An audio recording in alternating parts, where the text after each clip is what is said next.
Okey. Baik. Kita mulakan pagi ini dengan menyambung bentuk muka bumi, kawasan gunung berapi ya. Okey, cikgu sharekan.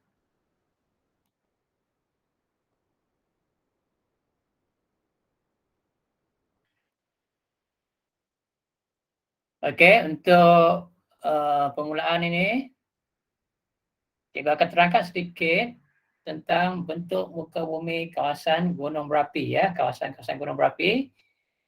Dan cikgu akan bagi masa kepada kamu untuk membuka video yang dah di-sharekan dalam Telegram masing-masing. Okey, cukup masa, berhenti dan cikgu akan tanya beberapa soalan. Okey. Baik, kepada yang baru masuk, okey, kita baru saja nak mula kelas pagi ini dengan membincangkan bentuk muka bumi kawasan gunung berapi. Okey.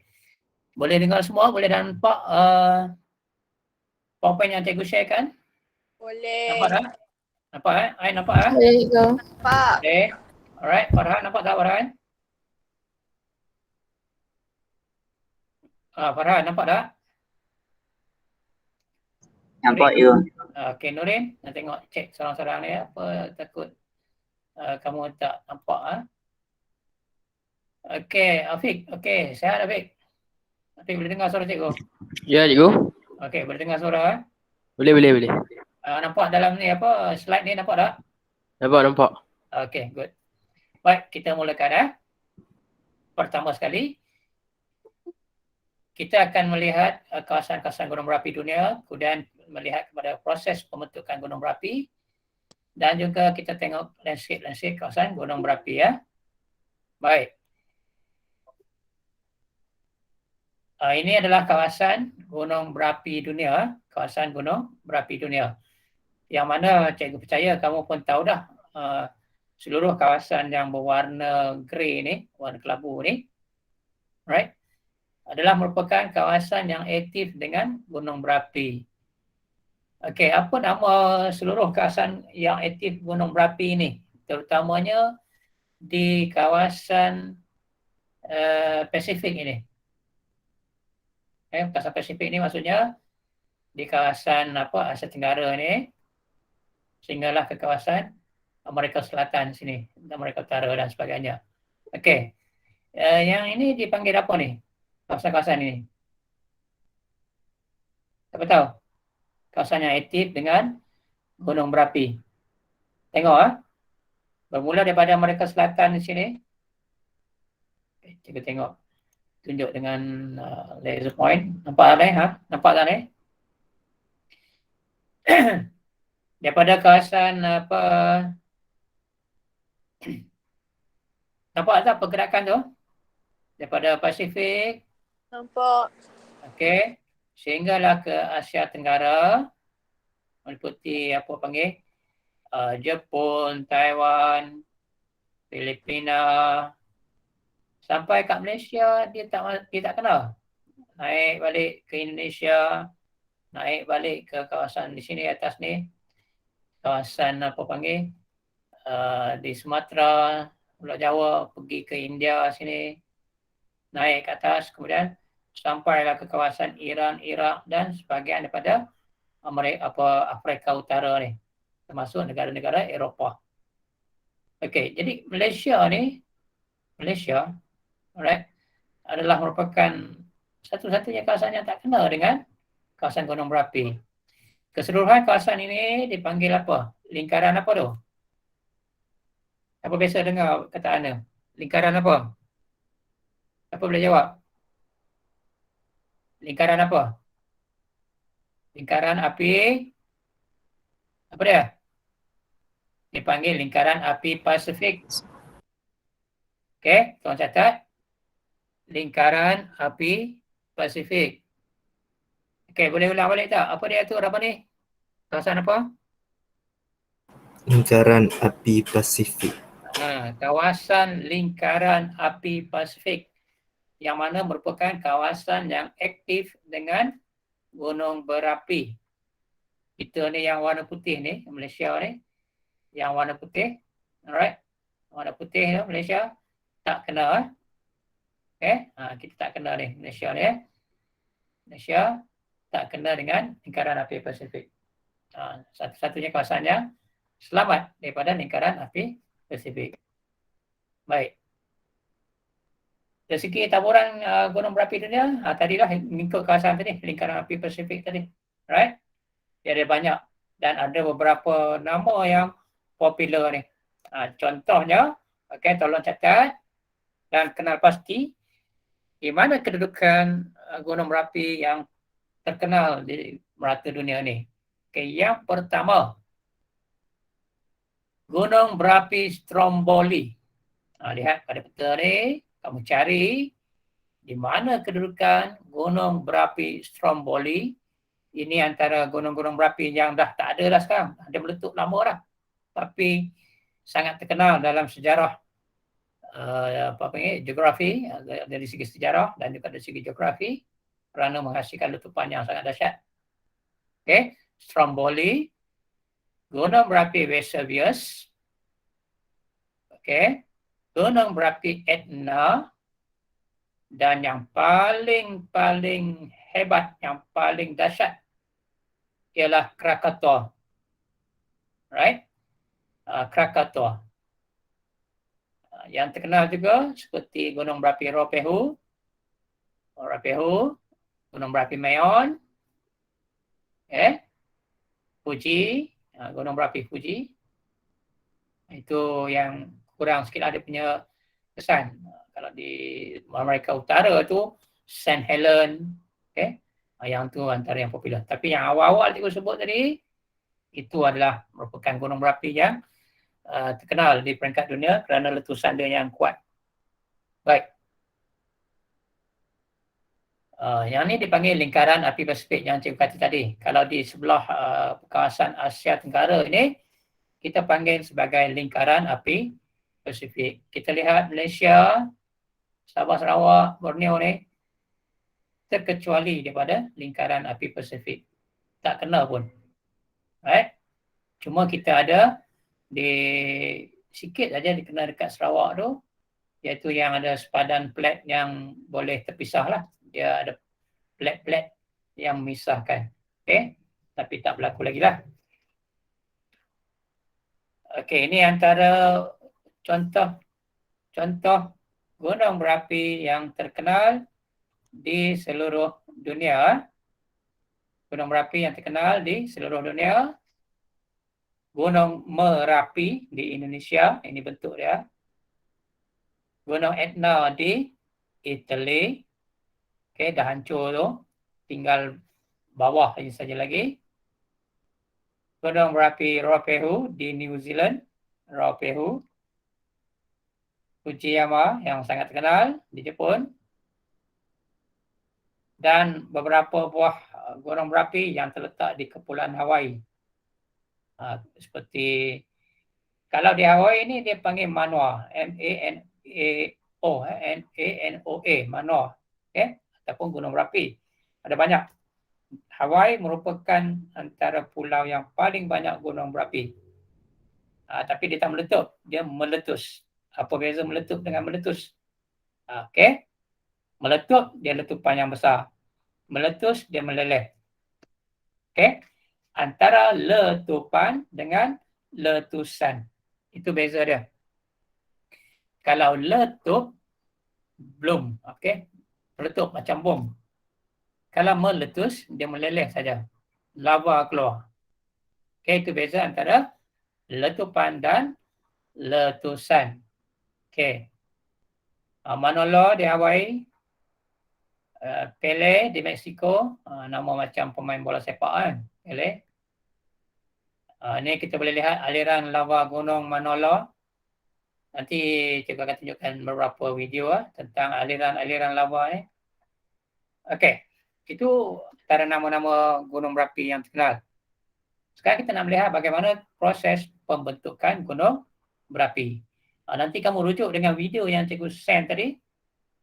Video yang cikgu send tadi berkaitan dengan gunung berapi tadi proses pembentukan gunung berapi.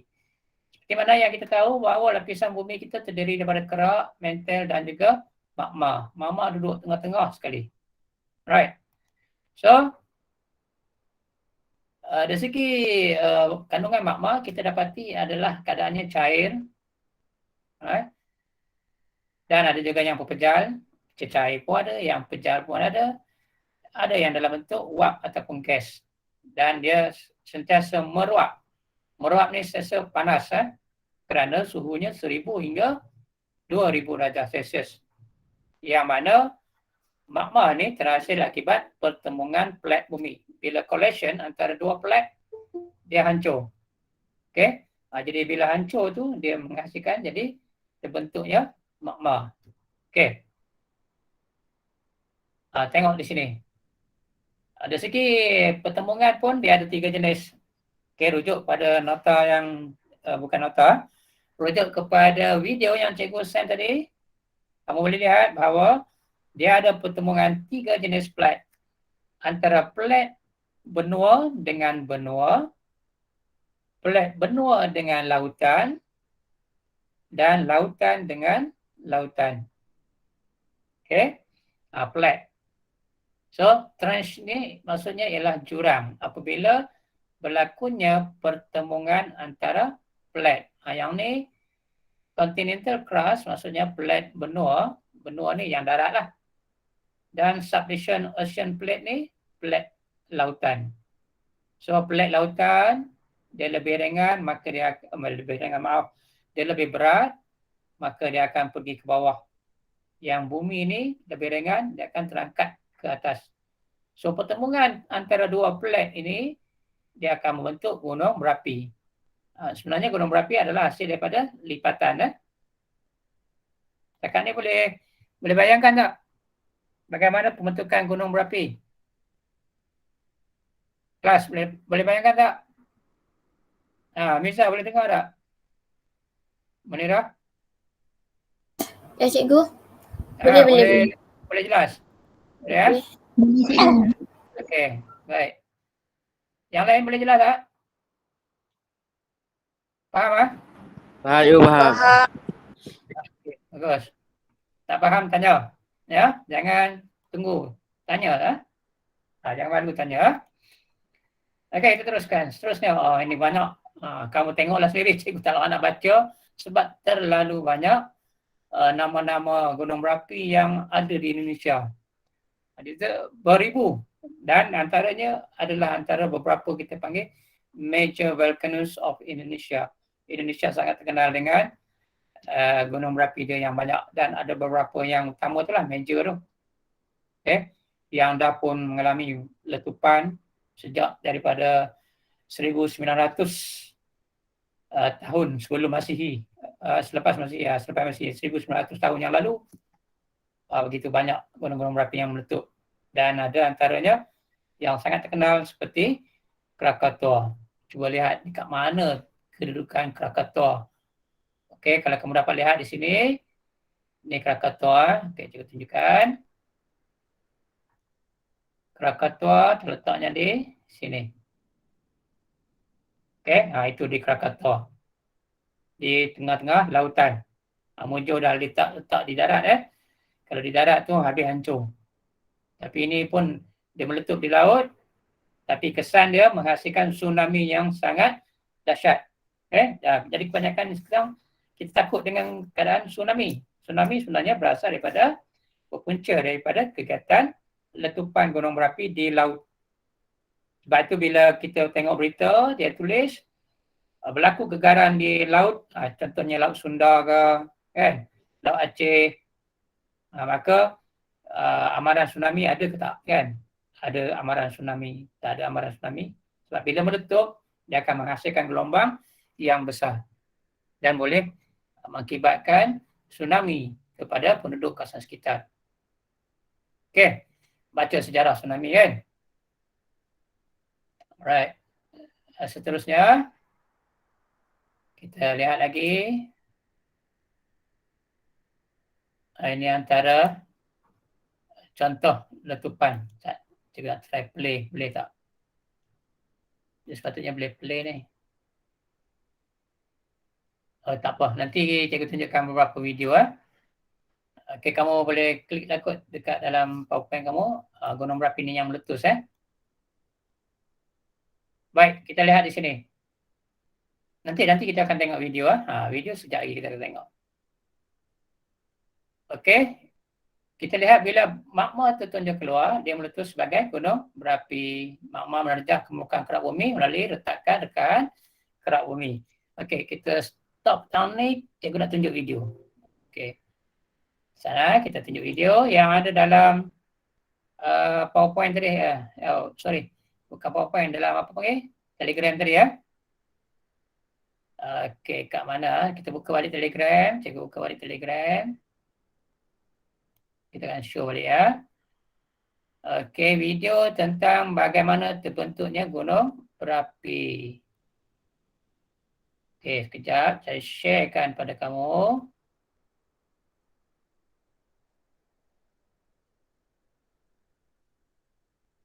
Kamu pun boleh tengoklah sendiri.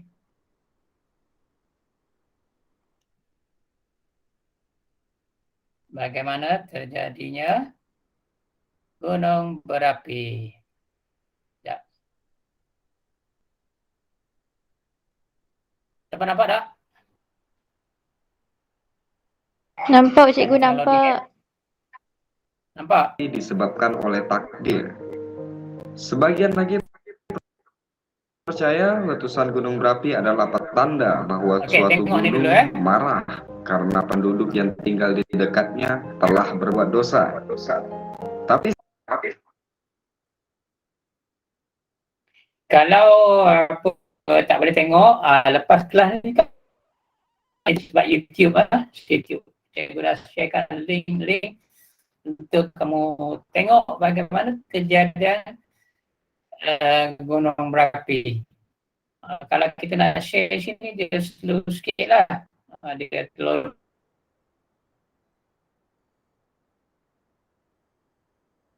Walaupun itu laju, masih tetap loading juga. sains punya penjelasan lain. Mari kita simak.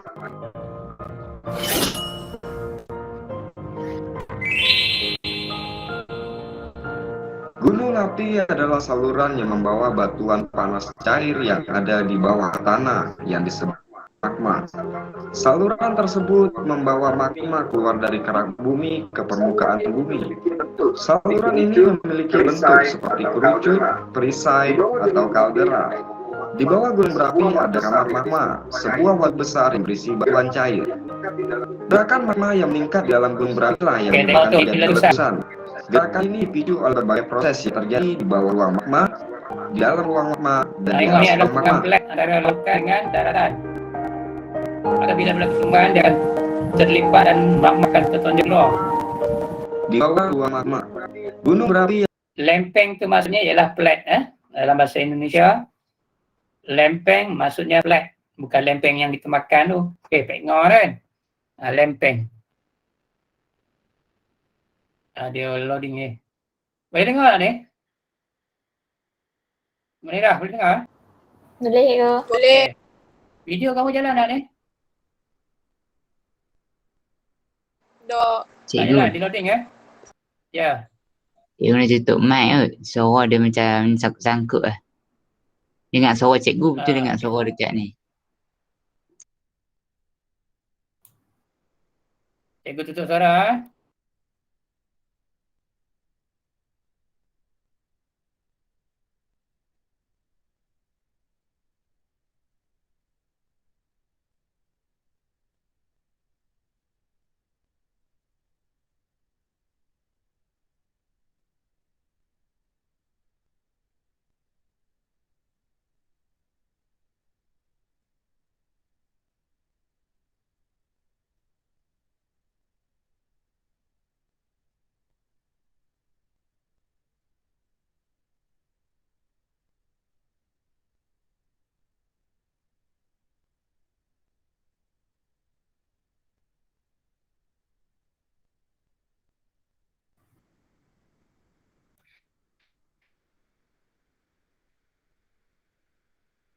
Okey, cikgu kena stop lah presenting sebab dia terlalu slow sangat Boleh? Tak apa, kita nanti kamu boleh tengoklah sendiri di rumah ataupun di mana-mana. Okey, setakat ni boleh dengar suara cikgu tak? Kita stop present Boleh cikgu. yang video tadi sebab dia loading sangat. Ni masalah lah ya. Masalah masalah talian lah. Itu biasalah. Nak buat macam mana? Okey, kita terpaksa menghadapinya. Tapi tak apa, nanti kamu boleh rujuk balik. Rujuk balik kepada ni. Kita cikgu share balik ini. Show balik PowerPoint ni tadi. Boleh nampak tak? Set nanti share ya. Okey, cikgu share PowerPoint tadi semula. Nanti kamu PowerPoint ni pun ada juga dalam tu ya. Kamu boleh tengok balik. Boleh nampak ni? Boleh. Ya, okey. Baik. Okey, kita sambung Okey, tadi cerita tentang kita sudah belajar tentang jala dalam bentuk-bentuk muka bumi jala dalam. Dan ini bentuk muka bumi jala luar. So, semuanya berpunca daripada magma yang mengalir di celah-celah rekahan Okey. Magma yang membeku di luar muka bumi akan membentuk batuan igneous. Kita dah belajar dah tentang batuan igneous kan, robosan. Dan yang dalam bumi igneous rejahan. Batuan igneous rejahan duduk dalam bumi. Igneous robosan dekat luar. So magma yang keluar ni dia akan bentuk lava. Benda yang sama, magma dan lava tu sama. Dalam bumi dia panggil magma. Bila dah keluar dia akan bentuk lava. Right?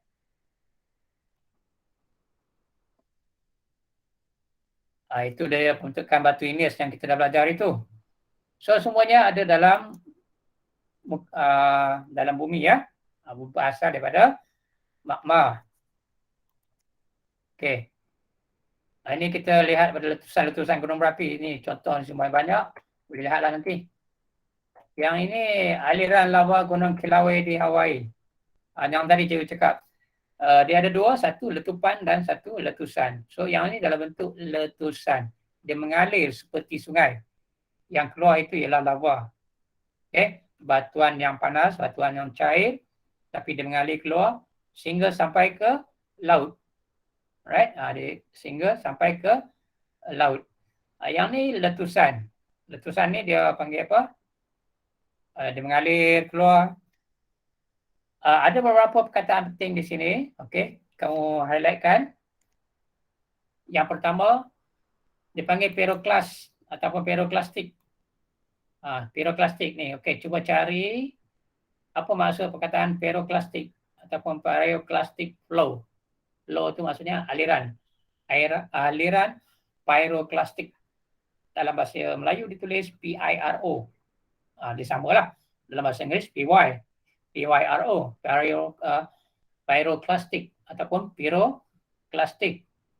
Alright, pyroclastic ni maksudnya bahan-bahan yang dibebaskan bersama-sama dengan letupan gunung berapi yang terdiri daripada batu, cair, tanah, gas-gas, semua akan dilepaskan. Jadi dia akan mengalir. Tapi yang paling banyak sekali ialah debu dan juga asap. Lepas tu kita tengok bila letusan gunung berapi yang keluar ialah debu dan asap. Okey. Kemudian dia akan membentuk kesan-kesan seperti tanah runtuh, aliran pyroclastic. Dia berbeza dengan aliran lava. Kalau aliran lava dipanggil lava flow ni, ini ialah lava yang mengalir. Dia keluar terus daripada lohong gunung berapi. Dia keluar mengalir macam ni, macam sungai tapi dia adalah lava. Menuruni cerun-cerun semua. Satu lagi ialah pyroclastic. Pyroclastic ini ialah debu. Debu yang panas, bukan debu yang biasa, bukan debu macam kereta lalu, lori lalu kita habuk macam tu. Ini debu panas, mungkin yang warna putih, warna hitam. Yang bila kena pada manusia boleh melecur dan sebagainya. Pokok boleh terbakar. Sebab itu bila berlaku letupan gunung berapi, kalau ada hutan berhampiran, maka hutan akan terbakar. Okey. Bila terbakar panggil bomba datang berlomba-lomba kan. So jadi kawasan hutan boleh terbakar secara semula jadi. Alright.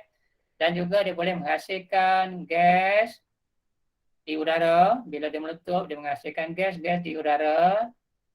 Apabila gas terhasil, air pun keluar juga. Okay, air pun keluar daripada dalam bumi, pada perut bumi. Macam kita muntah lah, keluar macam-macam, cair dan pejar kan. So, air yang bercampur dengan debu ni, dia menghasilkan hujan asid. Okay. Debu campur air yang terhasil daripada letupan gunung berapi, hujan asid. Dah lah panas, hujan tu. Bayangkan seperti air panas yang mencurah. Air panas mencurah, kena pokok bakar. Okay, berasid, sangat bahaya. Alright, itu kawasan gunung berapi. So, yang ni pun kita dah tengok dah itu, landscape kawasan gunung berapi, kita dah tengok jala dalam dan jala luar dah. Dalam kerak bumi dengan luar kerak bumi. Itu tak perlu cikgu terangkan lagi. Cuma yang nak beri tumpuan ialah kepada yang di luar ni. Dalam kita dah belajar dah itu. Kita dah tengok dah itu. Ini kita nak di luar sini. Alright. Sebagai tugasan cuti, tambah dengan yang tugasan hari itu kan. Kamu cari nota berkaitan dengan bentuk-bentuk bumi bahagian luar di kerak bumi ini, ataupun kita panggil igneous terobosan. Okay. Bagaimana bentuk-bentuknya? Kalau ada gambar tu kamu boleh print ataupun kamu lukiskan dia punya grafiknya kan. Kon gunung berapi, dataran lava, crater. Kalau dalam bahasa Inggeris dipanggil crater, C-R-E-A-T-E-R, crater. Termasuk dengan kawahnya sekali. Kawah gunung berapi. Apa yang dimasukkan dengan tasik crater? Apa yang dimasukkan dengan geyser? G-I-Z-E-R sebenarnya, ejaan geyser dan mata air panas. Apa beza geyser dengan mata air panas? Cuba cari. Ada dalam ni. Cuma nak minta kamu yang buatkan. Ini kita dah tengok dari itu, tak nak ulang. Boleh baca di sini nanti. Begitu juga rajah. Ini semua rajah-rajah yang terdapat dalam lapisan jala dalam. Alright. Banyak ada gambar ni. Yang kita nak beri tumpuan ialah di luar sekarang. Bahagian permukaan bumi yang terakis menampilkan bentuk batulit. Dulu dia dalam bumi. Tapi bila dah akis, dia tertojol keluar bentuk muka bumi hasil daripada penampakan ataupun menampilkan bentuk batulit. Batulit ini ialah kalau di luar permukaan bumi, dia bila dah terakis, dia akan bentuk gunung bongkah, bukan bongkah, gunung yang gondol. Licin je. Okay. Apa yang menyebabkan batulit terkeluar? Disebabkan oleh lipatan. Tadi pertemuan antara plate tadi, batulit asalnya duduk dalam. Tapi bila berlaku pertemuan, batulit yang ada ni terangkat keluar. Alright, dia terangkat keluar. Ini antara daik yang terdapat di Gunung Vesuvius, daik di Gunung Merapi dan juga di Gunung Kinabalu pun ada daik. Ini bentuk-bentuk muka bumi luaran ini. Satu persatu. Tadi seperti yang cikgu terangkan tadi. Cikgu tak nak terangkan secara lebih detail. Kamu yang cuba cari apa bentuk-bentuk ini. Cikgu just tunjukkan bentuk dia saja. Alright. Kon lava asid. Macam ni bentuk dia. Proses dia kamu cuba cari ya. Okey, sebagai tugasan tambahan ya. Boleh dengar tak ni arahan tugasan tambahan? Miza boleh dengar tak? Dengar cikgu. Boleh dengar tak arahan cikgu? Boleh. Ya Miza. Apa dia cikgu suruh buat apa? Cari kon lava asid ni proses dia. Okay, good. Dan yang lain-lain sekali ya. Bukan kon lava asid saja. Yang lain-lain ya. Gambar dah ada. Okey, macam mana dia terjadi Tapi semuanya disebabkan oleh pergerakan magma keluar melalui celah-celah rekahan. Itu kata kuncinya. Okey, mana law di Hawaii, kenapa rendah? Yang tadi tu kun di lava acid ni kenapa tinggi? Cuba cari. Nanti kita akan tengok kenapa. Bila kamu baca, kamu tahu. Okey, gunung berapi Mauna Loa di Hawaii. Kalau ada Mauna tu maksudnya gunung berapi lah di Hawaii ya. Hawaii dia suka letak nama Mauna depan. Okey, tadi yang apa acid tadi dia tinggi. Dia punya apa? Bentuk gunungnya tinggi. Yang base ini bentuknya landai. Ni nampak bentuknya landai ya, nampak macam dataran saja. Beza antara base dengan acid. Ni gunung Merapi. Okey, gunung Merapi, adakah dia lava base atau lava acid? Nampak agak landai, dia adalah base. Ini kon abu. Okey, bentuk yang lain ialah kon abu. Berhasil daripada abu-abu gunung berapi yang terhasil beribu berjuta tahun dan akhirnya dia membeku jadi kon abu. Licin, tak ada apa-apa, tak ada pokok. Okey, ini antara beberapa nama gunung yang terdapat di Amerika Utara. Banyak Amerika Utara. Jadi kalau dekat bahagian Alaska dan sebagainya, Kanada semua tu kan. Ada banyak gunung kawasan pergunungan itu. Bolehlah kamu tengok nama seperti St. Helens, Finger Jack, Mount Washington, Belknap, Shield Volcano, South Sister, Broken Top. Banyaklah nama-nama gunung berapi yang terdapat di Amerika Utara ni. Okey, ini adalah kaldera. Alright. Kaldera adalah kawah. Dalam bahasa Melayu ni dipanggil kawah. Cuba kamu cari macam mana terbentuknya kawah. Ini gunung berapi asalnya dia ada panggil apa? Macam ni. Jenis-jenis kon gunung berapi. So, kita patah balik sini. Saya cikgu nak lukis. Asalnya gunung ini adalah bentuk dia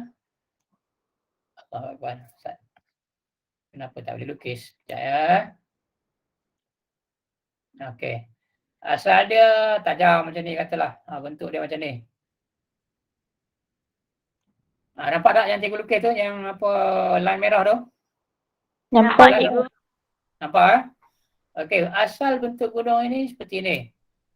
Tapi apabila berlaku letupan yang kuat, yang di bahagian atas ni, ni semua yang merah-merah ni, yang line ni dah hancur. Bayangkan dia di sini, dulu kat tasik ni adalah lava. So ditolak keluar, so bayangkan kon apabila meletus, habis. Dia tinggal jadi, kon dia mula-mula macam ni. So bila dia meletup, habis, tercabut apa semua, so dia akan jadi kon. Melekupkan. Dan lekukan ini akan membentuk kawah. Asal dia tak ada tasik. Tapi lama-kelamaan, berjuta tahun, bila air hujan dan sebagainya terkumpul apa semua sini, airnya dia akan jadi seperti ini ya, tasik. Tasik. Ini namanya tasik kaldera. Okey, tasik kaldera.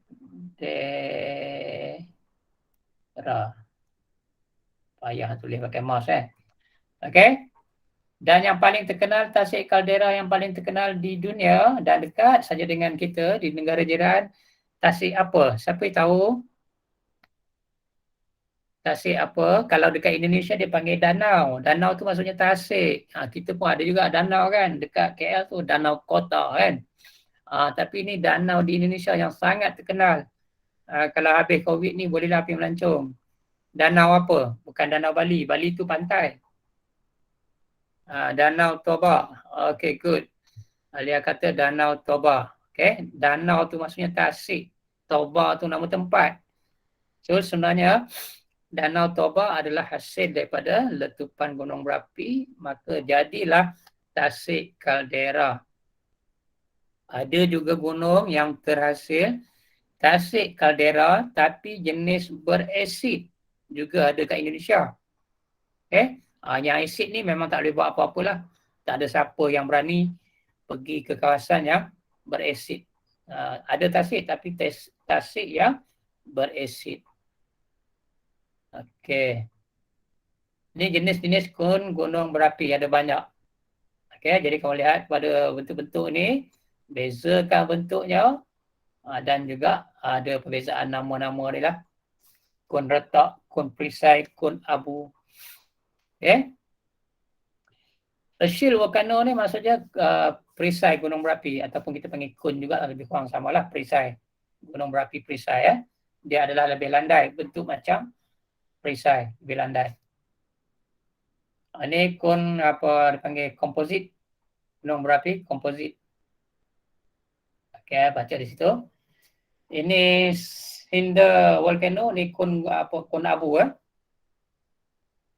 Small debris emerge from a central vent, maksudnya bahan-bahan letupan yang kecil-kecil tu. Kecil pun tak kecil mana lah kan. Dia berkumpul lama-lama. So, lama-kelamaan dia akan bentuk seperti ni, gunung berapi precise, shield volcano. Nampak cantik, ulat elok lah.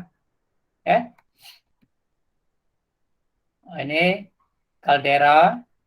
So, kalau tak ada yang di tasik, macam di sini, kalau tak ada tasik, mungkin ada manusia akan buat pertempatan di sini, di kawasan subur. Kalau gunung berapi, base. Okay. So dia kawasan ini subur. Ini bentuk pandangan keratan atas dia, caldera. Right. Ni, di Amerika Syarikat yang terkenal, tasik Oregon ni, adalah merupakan sebuah tasik caldera. Cantik pemandangan di sini. Sebab mereka ada apa panggil salji kan. Jadi air tu jadi jernih. Jadi pencairan salji itu dia akan berkumpul di situ. So dapat membentuk tasik ya. Ni dekat, tengok kata ampun dekat Turki lah ni kan. Tasik kawah Pinatubo di Filipina. Ini antara tasik berasid ni. Berasid. So tak ada kegiatan apa-apa di sini. Cuma ada kegiatan mengambil belerang di lereng-lereng gunung ini. Ini disebabkan di sini kawasan yang berasid, maka terbentuknya belerang ataupun sulfur. Kamu tengok dalam rancangan dalam apa National Geographic tu, kamu type saja dalam YouTube perlombangan sulfur di Indonesia. Sulfur. Bagaimana mereka mencari apa? Sulfur. Pinatubo. Danau Toba. Ini yang kata tadi, yang popularnya Danau Toba. Tengok cerita legenda Danau Toba tu. Pelik-pelik kan. Daripada naga lah apa itu legenda. Ini cantik Danau Toba. Ini kedudukan Danau Toba. Di Rapehu, New Zealand. Juga adalah merupakan tasik crater. Siapa tanya tadi? Apa dia tanya soalan saya? Tengok in call message. Afiq, kawah apa tu? Apa Afiq? Kawah Ijen? Yang dekat Indo punya sulfur tu. Apa tu kawah Ijen? Nama dia, kawah Ijen tu kah? Yang mana? Saya share Google, dia keluar perlubungan sulfur dekat kawah Ijen. Oh, kawah Ijen tu nama tempat tu Ijen kot. Oh. Nama tempat tu. Okey, kalau kita cari perlombangan sulfur di Indonesia tu, kebanyakannya di kawasan gunung berapi yang berasid lah. Nama Ijen tu mungkin nama tempat lah. Kan? Tapi kadang-kadang Indonesia ni kita tak faham kan dalam bahasa dia pun, walaupun cakap macam kita juga, tapi kadang-kadang kita suka nak meneka. Tapi cubalah kamu translate Google, tengok kan kawah Ijen tu apa maksud dia, nama tempat ke apa kan. Okey. Kawah Ijen mungkin sulfur lah kan maksud mereka. Perkataan tu kita tak apa nak faham. Okey, tapi semuanya adalah kaldera. Ini macam dekat Amerika Syarikat ni pun kaldera, ada banyak tu tompok-tompok tu. So dia kadang-kadang ada bukan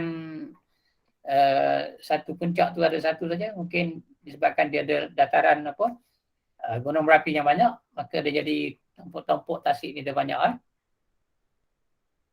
Ini di Indonesia pula, di Amerika Syarikat. Amerika Syarikat kawah ejen. Alright, ni kawah-kawah banyak ni, semua kawah. Okey, satu lagi dia adalah bentuk seperti menara ataupun penara. Dia hasil daripada gunung berapi. Bentuk-bentuk dia penara lava ataupun dataran lava. Dia lebih landai. Bila gunung berapi keluar, dia mengalir di kaki gunung berapi, dia membentuk satu dataran landai macam ni. Ini dia panggil penara. Satu lagi geyser. Ini gerak. Nanti kamu klik lah, saya tengok. Geyser ni maksud dia ada time dia, ada masa dia. Katakan dia melak, itu senyap 10 minit kemudian dia akan melak balik. So seolah dia macam bernafas kan. Sembuh, turun balik. Itu semburan air panas tu. Berbanding dengan mata air panas macam dekat Malaysia pun ada kan, dekat Hulu Legong semua tu, dia air yang takung. Tapi geyser ni air yang mancut. Air yang mancut. Boleh bezakan kan? Geyser dengan mata air panas. Itu antara bentuk-bentuk gunung berapi. Saya asyik gunung berapi. Ni bentuk dia ni. Dia mancut. Tunggu ketika dia akan mancut. Di Iceland, di New Zealand. Okey, sebuah kolam air panas di landscape gunung berapi di Kyushu, Jepun. Dekat Jepun dia keluar air tepi-tepi ni. Kat Malaysia pun ada kan, tapi kita tak nampak air tu keluar. Kat Malaysia dia pada dalam bumi. Mereka daripada gunung berapi turun. Mereka mandi air panas ni kan, waktu musim sejuk mandi air panas, lega. Dekat Rusia, ni Valley of Geyser, Volcano Uzan Caldera, Kanotose Lake di Rusia. Ni air panas ni. Okay, air panas. Saya tengok rancangan apa, ada rancangan travel, mereka pergi ke Indonesia, berhenti di tepi sebuah bukit, dia tahan air tu, air yang mengalir daripada bukit tu, air tu panas, swam. Itu mata air panas. Ni tahulah kat mana kan, di tepi ni, Hulu Legong. Siapa pergi tepi? Nanti lepas ni kita pergi ramai-ramai, pergi Hulu Legong. Siapa mandi waktu siang, tak ada kan, orang pergi malam.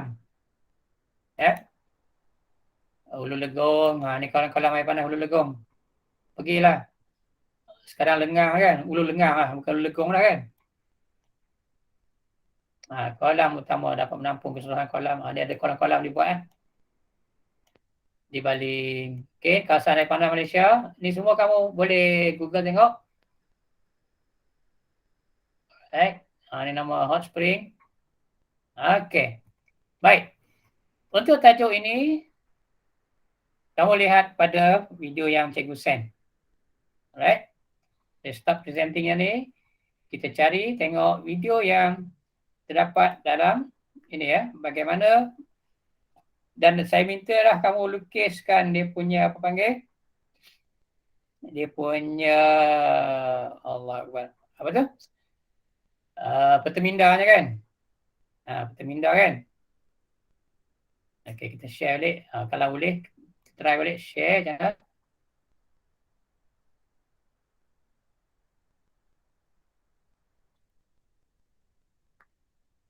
Okey, faktor bentuk gunung berapi. Okey, cuba try share.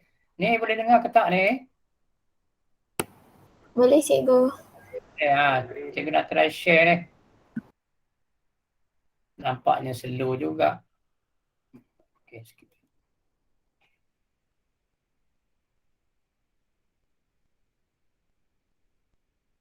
Assalamualaikum warahmatullahi ta'ala wabarakatuh. Hari ini kita akan belajar faktor yang menyebabkan bentuk gunung berapi berbeza.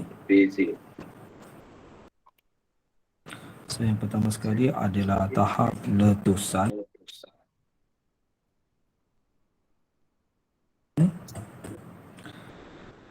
Letusan yang kuat menghasilkan kawah yang besar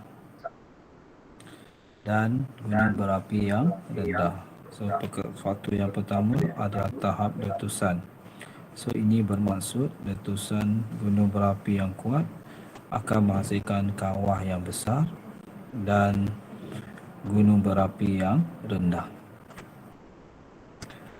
Faktor yang kedua adalah jenis lava yang dibebaskan.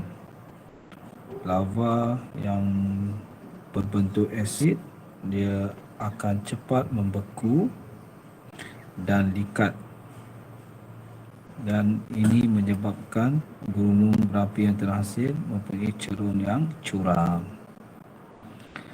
Jenis lava dalam bentuk base ataupun alkali, dia adalah lambat beku dan kurang likat, so dia akan mengalir lebih jauh dan seterusnya menghasilkan cerun gunung berapi yang lebih landai. Faktor yang ketiga adalah bahan. Jika bahannya yang dibebaskan adalah piroklas, so ia terbagi kepada dua, iaitu kasar. Jika bahan piroklas adalah kasar, maka gunung berapi mempunyai cerun yang curam. Jika bahan piroklasnya halus, maka gunung berapi yang terhasil mempunyai cerun yang landai. Faktor yang keempat adalah umur. So umur, jika gunung berapi itu sudah tua, so bentuk konnya akan lebih landai kerana cerunnya mengalami hakisan air, hakisan glasier dan juga hakisan angin. Ini menyebabkan gunung berapi mempunyai bentuk kon yang landai. Faktor yang kelima adalah kekerapan letusan. So kekerapan letusan bermaksud berapa kerap dia meletus. Jika ia kerap berlaku, maka kesan kepada gunung berapi, bentuk gunung berapi, ia akan mempunyai kawah ataupun karakter yang besar di puncaknya. Itu ada 5 faktor yang menyebabkan bentuk gunung berapi berbeza. Sekian, terima kasih. Assalamualaikum warahmatullahi wabarakatuh.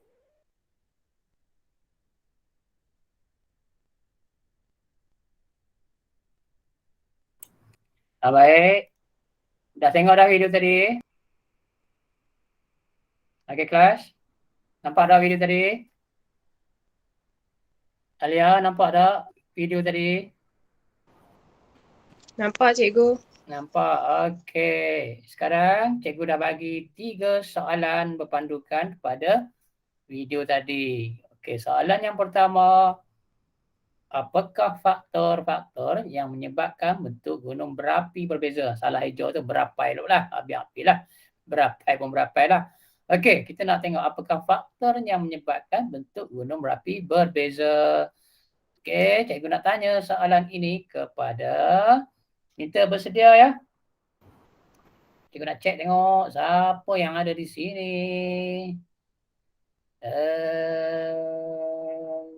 Tak dengar suara. Okey, Nurin. Nurin Fatini. Ya cikgu. Ya, apa faktor yang mempengaruhi bentuk muka bumi gunung berapi? Bentuk gunung berapi.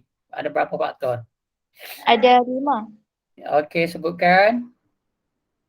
Yang pertama, tahap letusan. Yang kedua, jenis larva. Okey. Yang ketiga, bahan. Alright. Yang keempat, umur. Dan yang kelima, kekerapan letusan. Okey. Nurin Fatini dah lukis dah. Dia cikgu suruh lukis apa peterminda tu. Dah buat belum? Dah cikgu. Dah. Okey, boleh tunjukkan tak? Boleh share tak? Ada dalam telefon ke laptop? Apa cikgu? Boleh share tak? Dalam laptop cikgu. Ni sekarang guna apa? Laptop ke telefon? Sekarang guna telefon. Okey, tak apa. Nanti send kat cikgu. Siapa yang dah siap send kat cikgu Cikgu. Okey, thank you Nurin. Ashikin. Ashikin boleh dengar Ashikin? Ashikin? Line tak okey Ashikin boleh dengar tak Ashikin? Boleh? Tak boleh? Okey, siapa yang dah siap? Tolong share. Angkat tangan. Siapa dah siap? Kita nak share. Share rajah ataupun panggil apa? Peterminda tu. Hamiza, ada siap dah Hamiza? Siapa boleh dengar ni? Nazmi? Munira? Sesiapa yang boleh dengar? Helmi? Dah cikgu. Hamiza boleh share tak? Ada gambar yang dah lukis? Ada dalam phone cikgu. Ada dalam phone. Ni pakai laptop. Terbalik tadi. Yang Nurin pakai laptop. Ini gunakan phone. Okey. Nanti share. Share. Kita pakai share dalam grup. Boleh? Alright. Soalan yang ke berapa tadi? Kedua. Okey, nak tanya ni. Nombor 2. Bagaimana jenis lava mempengaruhi bentuk gunung berapi? Okey. Bagaimana jenis lava mempengaruhi bentuk gunung berapi? Okey, cikgu nak tanya Mirul. Mirul boleh dengar Mirul? Faris? Faris boleh dengar tak Faris? Ya cikgu. Boleh jawab tak? Bagaimana jenis lava mempengaruhi bentuk gunung berapi? Lava base dia lambat membeku. Ya. Lagi? Kiranya dia lambat membeku kan. Okey, betul. Bila lambat beku apa jadi? Dia akan jadi lebih dia jadi lebih jauh. Apa jadi lebih jauh? Dia mengalir lebih jauh. Lava itu lebih akan mengalir lebih jauh, lambat beku, lambat sejuk. So, dan cerun tu landai. Landai. Tapi kalau yang lava acid? Lava acid ni dia cepat membeku dan cerun akan menjadi lebih curam. Kenapa dia cepat beku kalau yang acid? Kalau compare dengan base kenapa dia cepat beku? Agak kamu lah, kenapa dia cepat beku? Sebab dia pekat. Pekat. Lepas tu beza tak dia punya kandungan dengan lava base? Berbeza. Apa kandungan yang utama yang ada dalam lava acid? Dia dah banyak apa? Dia banyak banyak apa? Banyak ayak ke? Banyak apa? Dia lebih pekat tu pasal apa dia pekat? Kan? Kalau compare dengan lava base dia lebih kita kata cair. Okey. Kenapa dia cair? Dan apa acid kenapa dia lebih pekat? Jadi bila pekat tu dia lambat, dia cepat beku kan? Benda pekat dengan benda cair kan? So yang pekat lebih cepat beku lah. Okey, kenapa dia pekat? Sebab dia banyak mengandungi apa? Silika kan? Dia mengandungi banyak besi. Silika. So dia pekat. Lava base ni dia banyak mengandungi apa dia panggil seperti tanah lana dan sebagainya. Dia lambat beku lah. Okey. Sebab tu lava base ni dia kawasan yang subur. Okay, sebab dia banyak mengandungi magnesium dan yang penting untuk tanaman. Okey. Soalan ketiga tadi, cikgu tulis apa dah? Apa soalan ketiga tadi? Faktor umur. Okey, bagaimana faktor umur mempengaruhi bentuk gunung berapi? Faktor umur. Okey, tanya siapa ya? Jadi kalau tak tahu apa kan boleh rujuk pada bahan yang cikgu dah bagi tadi. Sirajuddin. Sirajuddin boleh dengar suara cikgu? Sirajuddin. Dengarkah suara cikgu? Narisha. Narisha boleh dengar tak? Nazmi. Nazmi boleh dengar? Okey, Nurul Syikin. Dia nak jawab. Okey, Syikin dengar. Ya, cikgu. Faktor umur. Faktor umur, dia umur gunung berapi ni tua. Tua tu berapa umur dia? Ah, Berapa umur dia? Tua tu berapa umur dia? tak Tahu tahu. berapa umur dia? Okey. Berjuta tahun lah. Tak tahu angka pun tak apa. Kalau tak tahu, tak yakin, just umur yang beribu tahun kan? Right. So, kalau tua tu umur, umur tua. Jadi kalau umur tua bagaimana bentuk dia? Bentuk kun akan lebih landai kerana cerunya mengalami hakisan air glasier atau hakisan angin. Aha. Tu Banding je lah yang saya muda? tahu. Yang muda? Muda? Tadi yang sebut yang tua kan? Kalau yang muda? Muda ada ke cikgu? Iyalah, kalau kata umur, kalau kata dia Oh, tua lama.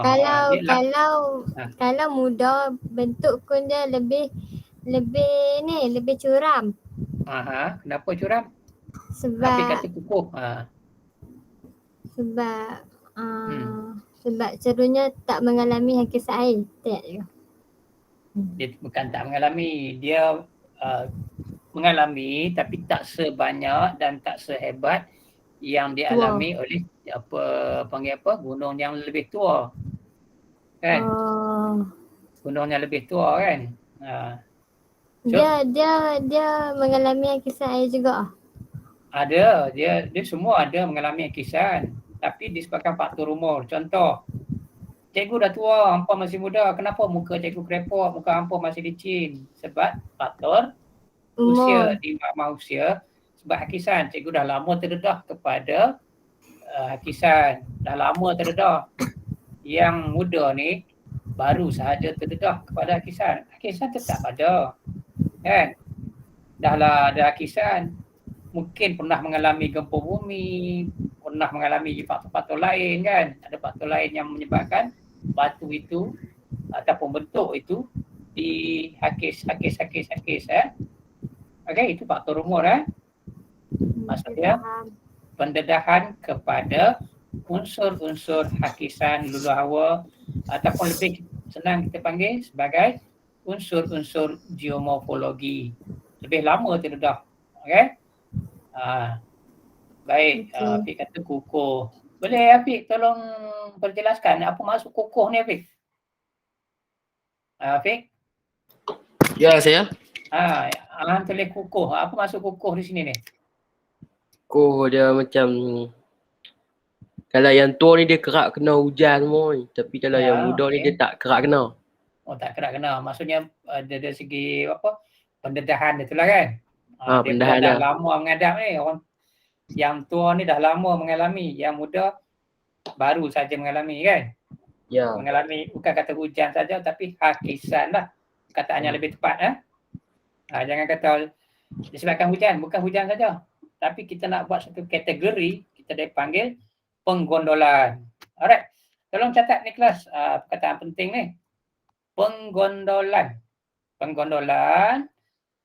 Ni perkataan yang akan kerap kamu gunakan iaitu penggondolan. Maksudnya ialah proses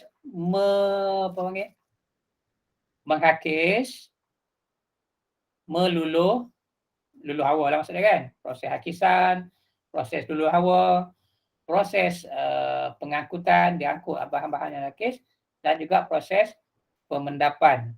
Ni serentak empat proses ni berlaku. Itu semua kita panggil sebagai penggondolan. Nabi kata hakisan yang berterusan ke atas cerun gunung berapi. Okey. Berterusan ni maksudnya pendedahan ya.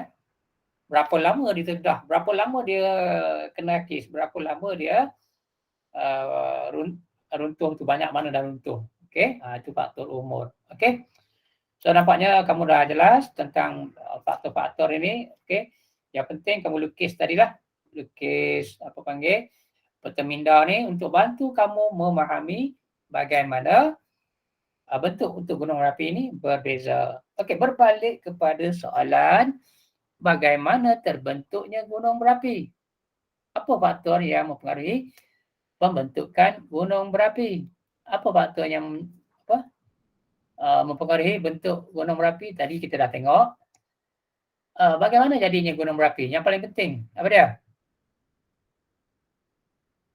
Yang paling penting, berlakunya apa tadi? Kelas. berlakunya apa?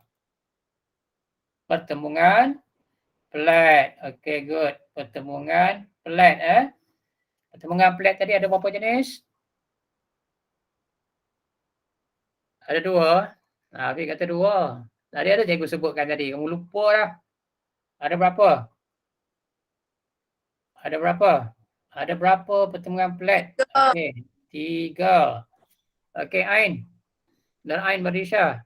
Sebutkan tadi ada pertemuan pelat apa? Antara apa dengan apa? Boleh sebutkan tak? Ain? Boleh. Okey, apa dia? Plat benua dengan plat benua. Okey. Plat benua dengan lautan. Plat Okey. benua dengan lautan. Okey, benua dengan benua, benua dengan lautan, lautan dengan lautan. Okey, 3 tadi lah. So, pertemuan ini dia boleh menghasilkan lipatan dan secara langsung menyebabkan terbentuknya gunung berapi. Tapi yang paling utama mesti ada magma yang mengalir celah-celah rekahan ataupun lurang gelinciran tadi ya. Lorong-lorong gelinciran tadi ya. So, itu semua kamu boleh lihat dalam Telegram yang kita cikgu dah sharekan tadi kan. Alright. Kita tengok sekali lagi tentang ni, sambung sikit. Sikit ya, saat. Share dulu. Jangan lupa share. Alright, share. Kepentingan kawasan Gunung Merapi. Kita ya. Okey. Kepentingan kawasan Gunung Merapi. Okay, lihat apakah kepentingannya. Nanti kamu cuba buat huraian ataupun kamu buat bentuk grafik. Buat dalam bentuk peta minda. Alright. Pertama, kawasan pertanian yang subur. So kalau kawasan pertanian yang subur ni adalah merupakan kawasan lava base. Jangan papi tulis kawasan lava acid. Siapa nak pergi tanam lava acid tu? Manusia nak pergi pun tak boleh sebab berasid, kena pakai topeng gas dan sebagainya kan. Kedua, kawasan pelancongan. Tempat-tempat yang unik ni menarik ya, Gunung Merapi. Betul-betul Gunung Merapi menarik ya, pelancongan. Bukan saja dari segi panoramanya tetapi disebabkan ada air panasnya kan. Jadi tempat pelancongan. So yang ketiga sebagai sumber tenaga geotermal, penjanaan tenaga elektrik. Yang ni khusus di negara yang ada banyak sumber mata air panas. Contohnya di New Zealand, di Hawaii dan juga di Iceland. 3 kawasan ini dia banyak menggunakan tenaga geotermal. Kemudian kawasan pertempatan. Sebab di situ ada sumber pertanian, maka lama-kelamaan dia jadi kawasan pertempatan dan ditambah lagi kalau kawasan itu ada aktiviti pelancongan. Okey, ini antara contoh-contoh aktiviti yang boleh dilakukan di kawasan Gunung Merapi. Mendaki gunung. Ini Stromboli di Itali ni. Dulu lagi tinggi ya, sekarang dah ambil hampir-hampir musnah. Dekat makin lama makin rendah sebab letupan . Kawasan pertanian yang subur di kaki Gunung Merapi Indonesia. Banyak kisah-kisah tentang Gunung Merapi ni. Kau bacalah misteri Gunung Merapi dan sebagainya. Okey. Kolam air panas di Jepun. Memang terkenal kolam air panas ni di Jepun. Boleh pergi mandi kat sini. Bercampur lelaki dan perempuan. Dan di sini mereka ada panggil public pool, kawasan kolam untuk public kepada masyarakat umum. Tapi rasanya kalau kita pergi sana tak boleh mandi ya. Siapa? Siapa ni Faris, tak boleh kita pergi sana, kita tak sanggup nak mandi. Siapa Faris? Tahu tak pasal apa? Tak, cikgu. Kita tak sanggup nak mandi kat kawasan ni. Pasal apa? Tak tahu. Naim tahu tak pasal apa? Kotor? Tak. Jepun kawasan yang orang kata sangat mementingkan kebersihan. Dia tak kotor. Dosa. Yes, Daniel. Good. Kena bogel. Mandi kena bogel. Lelaki perempuan campur. Mampus tak mandi lah. Siap. Dia kawasan ni kena hampa tak boleh pakai apa-apa. Hang tengok aku tengok hang. Depa awal lagi pipi ada masyarakat dah. Dah lah panas. Kan? Depa itu budaya depa. So kita tak boleh nak tikai, itu budaya depa. Biar pergi depa, jangan kita pergi tiru pula. Mampus. Okey. Ni gunung berapi Mayon di Filipina, cantik, nampak daripada pinggir laut kan. Okey, habis. Baik, ada soalan tak? Adakah nak tanya apa-apa berkaitan dengan kepentingan gunung berapi? Apa-apa pun rujuk kepada bahan yang cikgu dah share dalam Telegram tu. Cikgu, Ya. saya nak ayat yang cikgu bagi tadi tu. Makmur di celah awak dah. Celah-celah Ya. rekahan. Makmur di celah rekahan. Pengaliran magma di celah-celah rekahan akibat pertemuan plat. Yang ni ada dalam ni, apa Ustaz cikgu nak share kepada kamu. Dalam Telegram. Dan Telegram ni. Nak tengok dalam Telegram ada yang mana satu? Ada banyak ni kan? Nampak tak kelas? Nampak. Dalam Telegram ni ada banyak ni. Apa cikgu dah sharekan pada kamu. Okey. Dah share pada kamu yang apa, mana satu? Okey, kita tengok. Yang mana satu? Okey, yang ini itu kamu untuk pengetahuan am kamu, untuk apa, perhatikan tentang apa bentukan gunung berapi. Ni pertama kamu kena tengok ni, klik yang ni dulu, pergerakan plat tektonik ni. Okey, kalau kita tengok di sini, tak boleh tengok tak? Stop sharing. Kita share yang ni dulu share, jangan lupa share.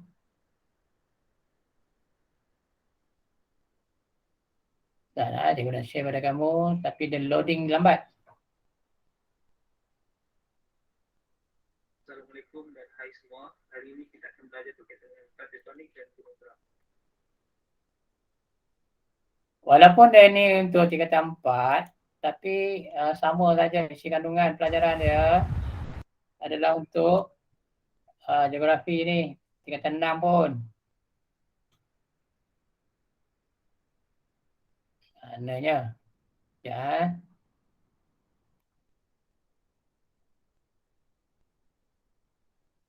Dapat nampak tak? Kenapa gini ya? Sekejap. Okey, mungkin ada di antara kamu yang tidak tahu bahawa bumi ini sebenarnya berasal daripada satu benua yang dikenali sebagai ya. Kemudian pecah kepada dua, akhirnya berpecah lagi sehinggalah terbentuknya benua seperti yang ada pada hari ini. So kalau kamu nampak tahun demi tahun berlaku pergerakan dan pencapaian sehinggalah membentuk yang ni ada kaitan dengan apa pergerakan benua yang kamu pernah buat kan? Benua yang dikemukakan oleh Alfred. So dia ada kesinambungan. So kamu nampaklah daripada pergerakan plat, anita benua apa semua tu dia akan jadi. Dan 7 benua ni adalah terdiri daripada yang pertama Asia, Eropah, Afrika, Amerika Utara, Amerika Selatan dan juga Antartika. So ini kamu kena ingatlah, senang cakap kan. Perubahan benua dari dulu sehingga kini itu sebenarnya dia berkait dengan pergerakan plat tektonik. Mengikut teori tektonik plat, kerak bumi ini telah berpecah kepada banyak kepingan. Macam kamu nampak pada awal video tadi, bahawa bumi ini telah berpecah dan bercapah kepada beberapa kepingan kerak bumi yang besar atau benua. Yang ini dikenali sebagai plat. Kemudian setiap plat atau kepingan mempunyai sepadannya yang tersendiri. So ini adalah sempadan-sempadan. Yang pertama dia terbagi kepada plat benua, iaitu terdiri daripada plat boleh nampak tak video ni? Plat Amerika Selatan, plat Afrika, plat Eurasia. Kenapa Eurasia adalah gabungan Eropah dan juga Asia. Nampak je, nampak. Nampak. Okey, kalau kata tak clear nanti kamu klik semula. Kamu tak faham, kamu klik semula. Plat Pasifik atau Lautan Pasifik dan plat Antartika. So ini adalah ringkasannya lah, plat benua dan juga plat lautan. So senang saja kalau kamu ingat benua, kamu boleh ingat yang ini. Bagaimana proses pergerakan plat ini berlaku? Okey, dia senang saja. Proses ni disebabkan oleh perolakan magma yang berada di dalam mantle bumi. Macam yang kamu belajar dekat sistem bumi sebelum ni lah. Kalau kamu tengok video ni, kamu boleh nampak macam mana magma tu dia bergerak dalam mantle dengan sangat aktif. Bila pergolakan ni wujud, maka ia akan mempengaruhi dua proses di sempadan setiap kepingan atau plat, iaitu berlakunya percapahan dan berlakunya pertembungan plat. Contoh perolakan ni mudahnya kamu boleh lihat bila kamu tengah masak air ataupun masakan yang berkuah, di mana air itu akan berolak untuk memanaskan semua kawasan, dan sampai satu masa kamu akan perasan air ini akan melegak dan menolak penutup itu. Okey, ini yang kita akan belajar, iaitu pergerakan ni melibatkan dua, pertembungan dan percapahan. Pertembungan ni adalah apabila dua plat tu bertembung. Percapahan ni bila dua plat berpisah, dan gelinciran pula adalah bila dua plat berselisih. So kita tengok yang pertama, iaitu pertembungan benua dan lautan. Okey, bila plat benua dan plat lautan ni bertembung, maka plat lautan ni dia akan menjunam ke bawah, disebabkan plat lautan ni sifatnya yang lebih tumpat. Plat yang menjunam tu dia akan tertolak ke dalam mantle yang lebih panas. Pinggir plat akan menjadi cair akibat terlalu panas dan menyebabkan plat tersebut melebur dan naik ke atas dan membentuk gunung berapi. So macam kamu tengok dekat video sekarang ni, dia tengah dipanaskan dan dia melebur dan naik ke atas membentuk gunung berapi. So ini adalah kawasan lingkaran api Pasifik yang selalu berlakunya lah tempat ni. So ini adalah contoh lain yang kita boleh lihat di mana apabila benua dan lautan bertumbung akan satu menjunam. So kamu boleh nampak di antara persempadanan tu ada jurang. So itulah antara yang akan terjadi bila berlaku pertemuan dua benda ni. So ini adalah contoh lain apabila kita boleh lihatlah satu akan menjunam ke bawah disebabkan yang lebih tumpat. So bila dia menjunam ke bawah tu, dia akan naik membentuk gunung berapi macam tadi lah. Jadi contoh paling mudah akibat pertembungan di antara benua dan juga lautan ni adalah seperti pertembungan plat Pasifik dan Filipin yang membentuk jurang Mariana, iaitu jurang yang terdalam di dunia.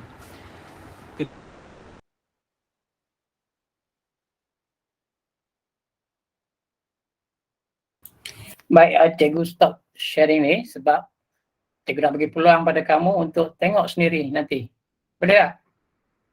Okey, kamu tengok sendiri segala segala slide, segala video yang cikgu sharekan dalam tu, dan kamu boleh buat nota sendiri. Okey? Kalau cikgu nak terangkan di sini, mungkin mengambil masa banyak, mungkin kamu tak faham, jadi kamu boleh tengok video tu berulang-ulang kali bagi sampai faham. Okey, boleh kan ni? Boleh cikgu. Kita nak take file sekejap. Mungkin saya juga nak solat duha sekejap. Lagi pukul 12:10 kita sambung balik. Sementara tu, cikgu nak kamu yang mana belum buat lagi perteminda tu, belum buat. Yang dah buat, saat lagi cikgu nak kamu share kan. Kita nak tengok macam mana kamu buat. Boleh tak? Boleh tak? Kita share kan? Boleh kan? Boleh. Okey. Harap bersedia. Lagi 10 minit lagi kita akan sharekan hasil tugasan kamu. Okey. Kita take file sekejap. Okey. Bolehlah pergi minum ke apa ke. Lepas ni kita akan sambung. Okey. Kita sambung sebentar. Jumpa lagi sekejap lagi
It was sort of a lateral blast.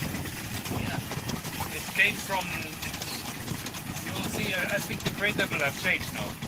Yeah. Yeah. That was my impression.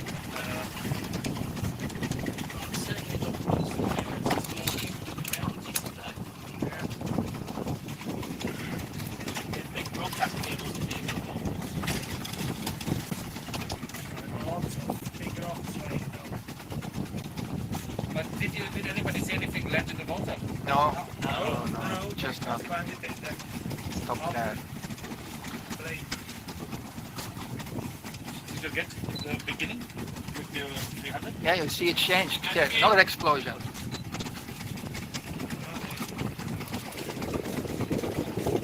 Where does it go? Yeah. Well, not I really. think I saw there is a part out of the crater, I think. Yeah, it's finding This one is coming, I think.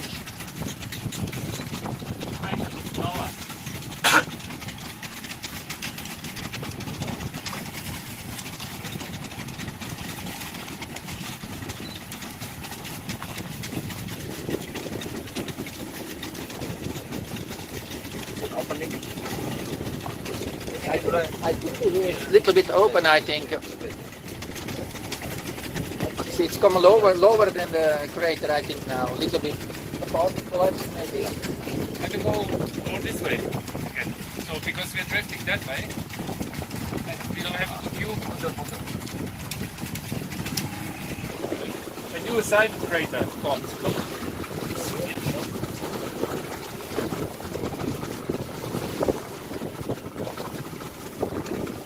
I think we witnessed something right there. Yeah, I think so.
June 27, 2014, a large lava flow broke out on the northeast side of Pu'u'o and began to head east.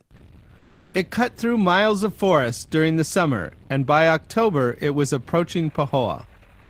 Apa'a Road and the Pahoa transfer station were closed and emergency preparations began.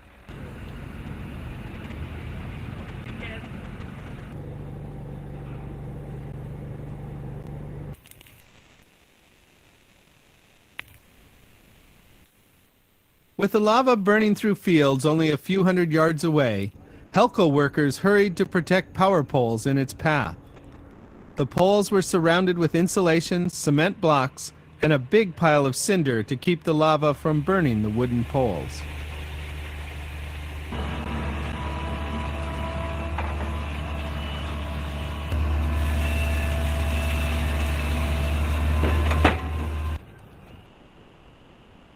Lava ran directly into one of the power poles as it crossed the Pa'a Road in the early morning hours of October 25th.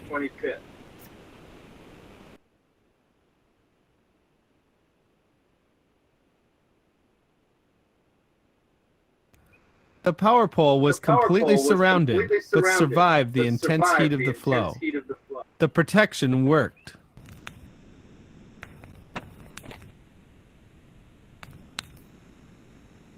Below the road, the lava flow continued down through pasture, burning or burying fences and crumpling a metal shed along the way.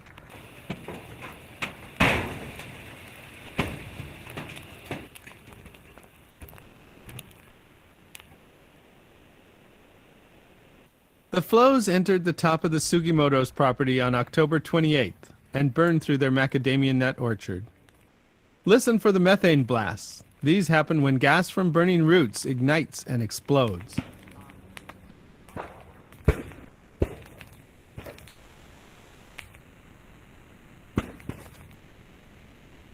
The lava burned things like this pile of old tires, but old trucks and pieces of metal got covered or embedded in the lava.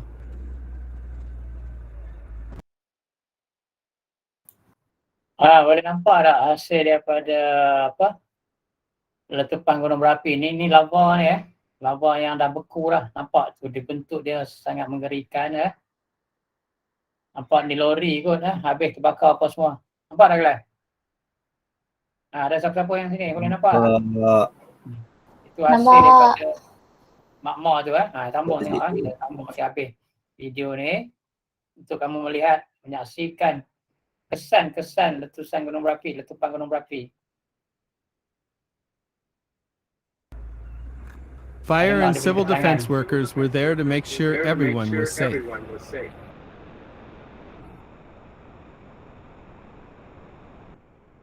The lava flows start out only a few feet high, but over 3 days this lava inflated until it overflowed 5-foot-high dirt walls. This sped-up video shows how lava flows inflate like a balloon. The outside crust moves up as lava continues to fill the inside of the flow.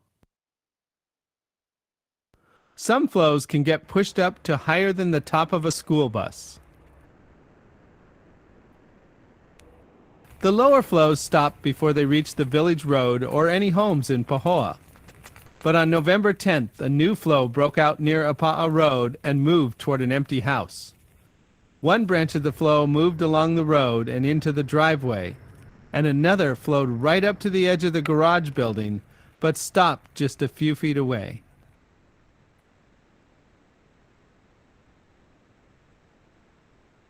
Sadly, lava reached the house. All that is left is the metal roof on top of the lava, though the garage is still standing.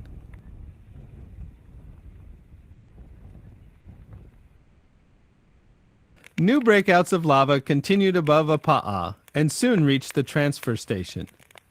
They first flowed around the dirt wall outside the fence and began to inflate. Then lava broke out, burned its way through the fence, and flowed down the walls. The metal fence burns with a bright yellow flame anywhere the lava touches it. Even the rain can't put it out.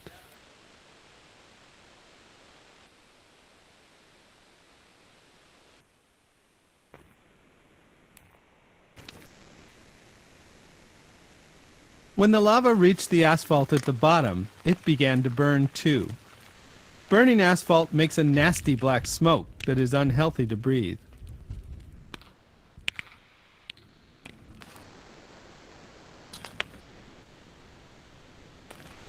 Other lobes of lava pushed through the fence and poured down the steep wall. When the cooling outer skin of the lava slows down, it folds into the rope-like shapes you'll see in the rock.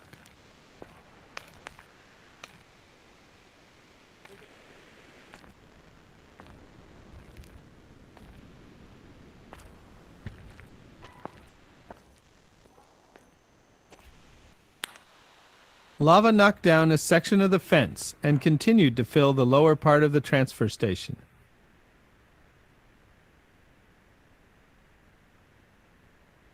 Firemen sprayed the protected power poles, hoping to keep them from being burned down as the lava approached the road.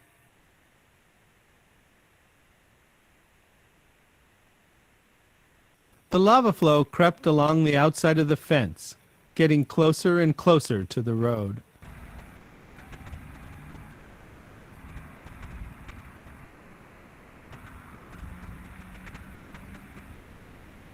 Just when it appeared that the transfer station would be destroyed, the lava flows stopped. Though the outside is now cooled, the lava flows will remain hot inside for months. On a rainy day, you may see the steam rising.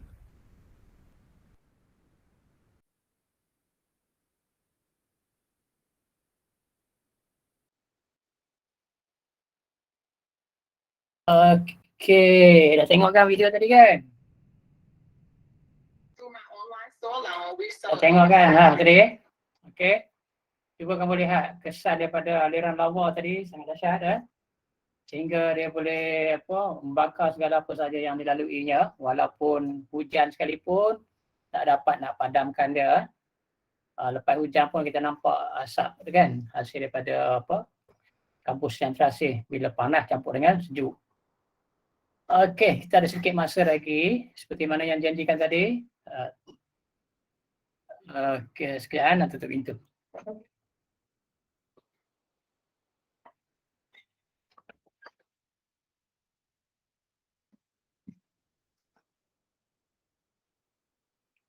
Okey.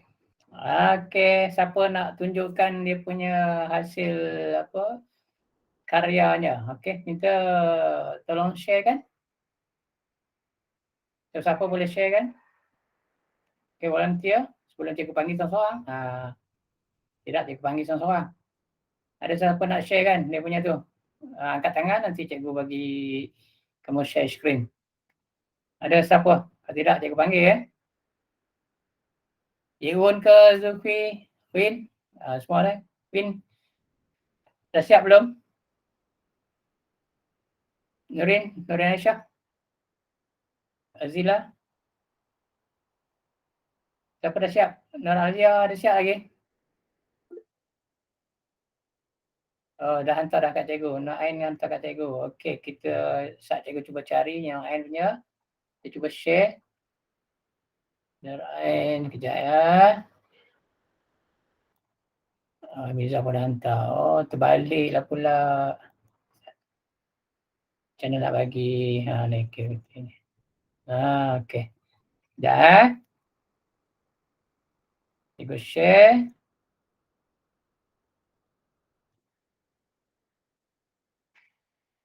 Okey. Nampak tak ni? Nampak tak ni yang Ain punya ni? Ain Berisha punya ni?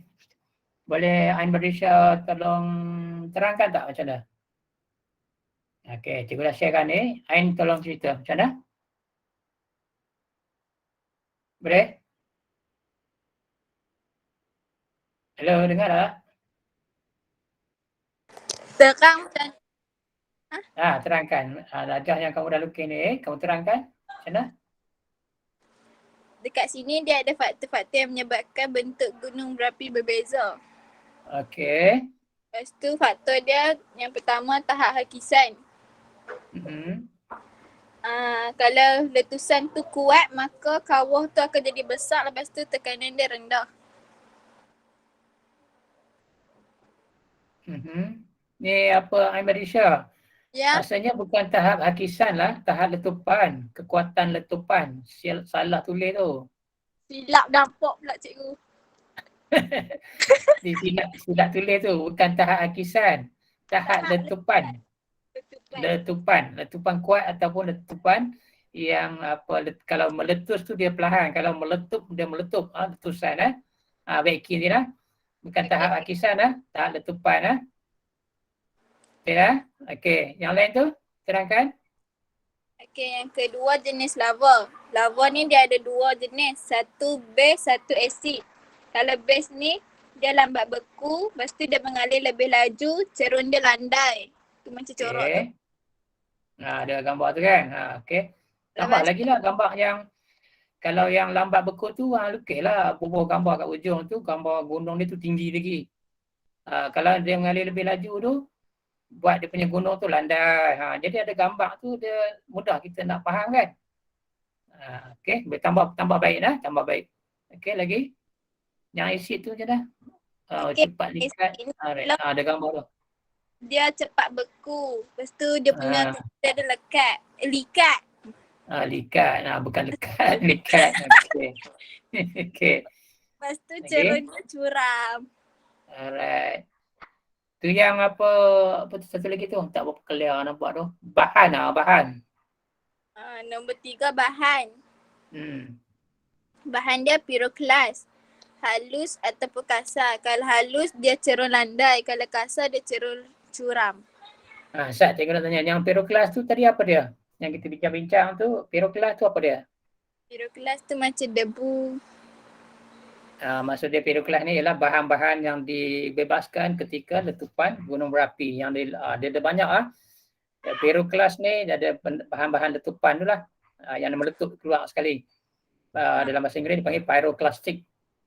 Kalau kamu secara detailnya cari apa itu pyroclast. Dia terdiri daripada debu, bom gunung berapi. Tu yang kamu lukis, bom tu meletup kan. Bom gunung berapi, apa dia panggil, air, debu, air campur dengan debu dia jadi banjir lumpur. Sebab tu bila letupan gunung berapi berlaku, debu panas berlumpur. Cuba kamu bayangkan, debu, dalam debu panas. Lepas tu debu tu pula dia bercampur dengan air, dia jadi lumpur. Lumpur yang panas, bayangkan kena kat orang, habis, hancur habis semua. Tenggelam habis kampung-kampung. Okey, yang keempat tu apa dia? Umur dia. Okey, macam mana?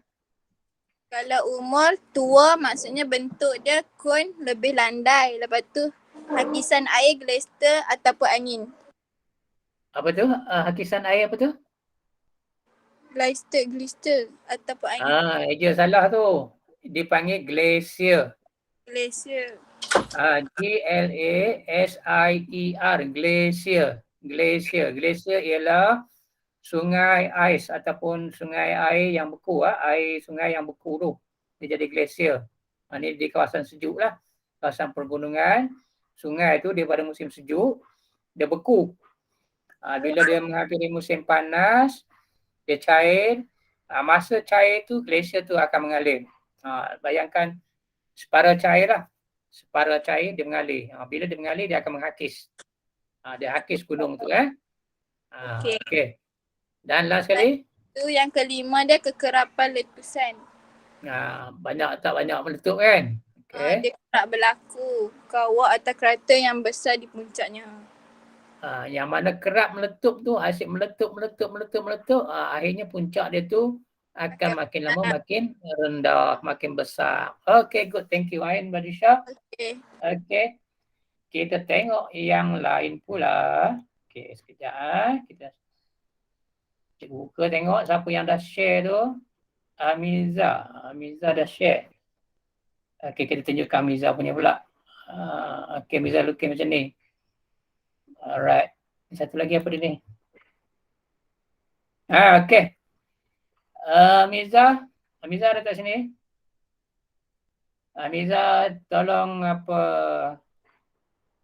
bentangkan kepentingan kawasan gunung berapi. Okey, kita share. Okey, ini dia. Nampak tak? Miza ada, Miza? Miza? Ya, cikgu. Ya, boleh terangkan tak tu kepentingan kawasan gunung berapi? Nampak tak ni? Cikgu share ni. Pelajar lain nampak tak?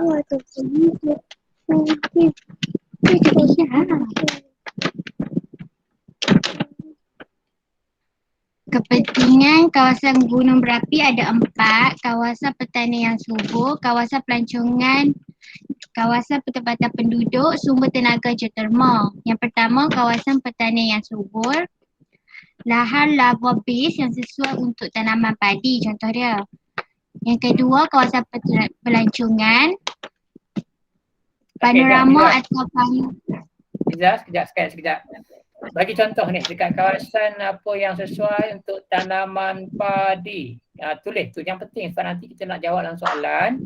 Kita nak bagi contoh kawasan kan. Boleh tulis itu. Boleh bagi tahu tak? Tahu tak apa mana tempat dia? Kawasan lava base sesuai untuk tanam padi. Kat mana? Contoh yang paling sesuai, paling terkenal. Kat mana? Tahu tak? Liza tahu tak? Okey, tambahkan yang lain pun tambah. Seperti di Kepulauan Jawa, Indonesia. Tulis tu. Semua pakat tulis ya. Di Kepulauan Indonesia, Kepulauan Jawa, Indonesia. Memang kawasan tu rakyat dia tanam padi. Sebab tu kita tengok dia tanam padi di lereng-lereng bukit tu, lereng-lereng gunung. Dekat Indonesia, terutama di Pulau Jawa. Okey, good Miza. Sambung. Yang mana tadi? Bincang mana? Yang kedua, kawasan pelancongan. Kawasan pelancongan, orang ramai boleh datang, dapat melihat panorama atau pandang darat muka bumi gunung berapi yang menarik. Okey, contoh di mana? Kawasan gunung berapi. Jangan bagi contoh kat Malaysia. Malaysia tak ada gunung berapi ya. Ini banyak contoh di Indonesia lah. Contoh gunung berapi yang cantik. Yang tadi dah, di danau. Danau apa? Danau Toba, Indonesia. Ataupun kalau nak bagi contoh dekat Amerika pun banyak. Tasik Oregon, tadi banyak kan? Tasik Oregon, dekat Manoahui di Hawaii, dekat gunung berapi Mayon, banyak Fuji, gunung berapi Fuji ya, pandangan cantik. Kalau kita pergi Jepun mesti nak pergi tengok gunung Fuji. Bagi banyak contoh lah. Okey. Lagi teruskan Miza. Kawasan pertempatan. Bagi kawasan pertempatan penduduk pula, penduduk dapat menikmati tanah yang subur untuk pertanian dan aktiviti ekonomi berasaskan pelancongan. Okey, kawasan pertempatan ni maksudnya yang ada orang tinggal, orang buat pertempatan. Tadi yang ada kita tengok ada gambar-gambar tadi kan. Bagilah contoh kat mana-mana.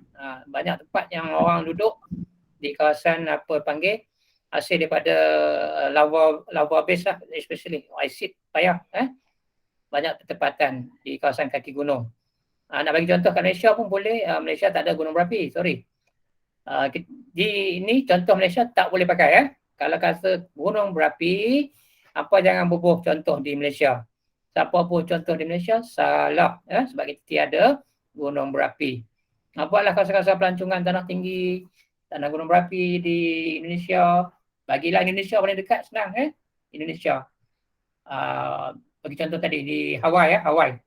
Pertempatan penduduk Okey. Last sumber. Sumber adik menjawab. Okey, sumber tenaga. Macam mana Miza? Ya, sumber tenaga geotermal. Dapat bahasa penggunaan tenaga elektrik. Contoh di mana? Di negara mana yang dia menggunakan tenaga elektrik sebagai sumber jana kuasa elektriknya. Okey, tuliskan di situ di Iceland dan di New Zealand. Okey, dua tempat ada kataan land kat belakang, Iceland dan New Zealand. Mereka menggunakan tenaga daripada geothermal. Okey, terima kasih Hamiza. Okey. Ada dua tadi ya, kita ada faktor dan juga kepentingan gunung berapi. Okey. Baik, siapa lagi ada send kat cikgu yang ni? Okey, Chicken ada hantar kat cikgu. Oh, tapi dalam WhatsApp Boleh hantar dalam Telegram tak? Siapa yang dah buat tu? Okey, siapa-siapa lagi yang nak ni? Nak menge-share. Share kan lagi? Siapa? Ada? Volunteer for the last? Sebelum kita nak guna siap-siap nak firman jemaah kan? Okey. Okey, ada yang geng lelaki? Geng lelaki? Ada yang nak share kan? Siapa-siapa? Cik Gun dah siap tak Cik Gun? Ada dengar suara cikgu tak Cik Gun? Ya, tak siap lagi. Tak siap lagi. Zulfi?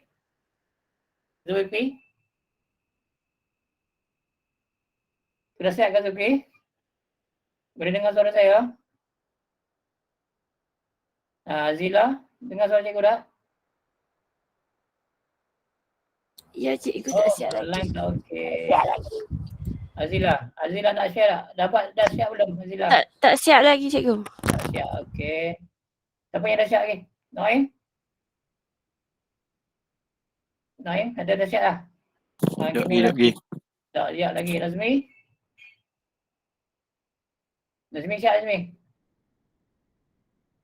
Munirah nak share tak? Apa Shikin share dalam ni set apa Telegram Shikin? Shikin hantar dalam WhatsApp saya ni nak buka WhatsApp Okey, cikgu set. Send dalam Telegram Shikin. Nanti kita share, Shikin bagi terangkan lah. Nazmi belum lagi. Sabiah tak dengar suara ni. Sabiah line okey tak Sabiah?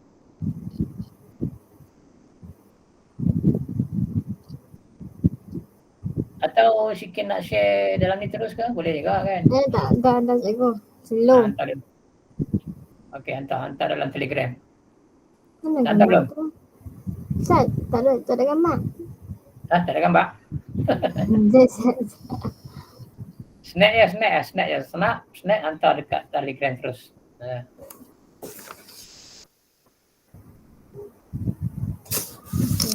Ni kadiran lagi dah Shikin Belum. Belum. Tak apa, siapa yang belum tu nanti pun dalam ni dah ada. Okey, dah ada sikit. Tak, cikgu nak share kejap.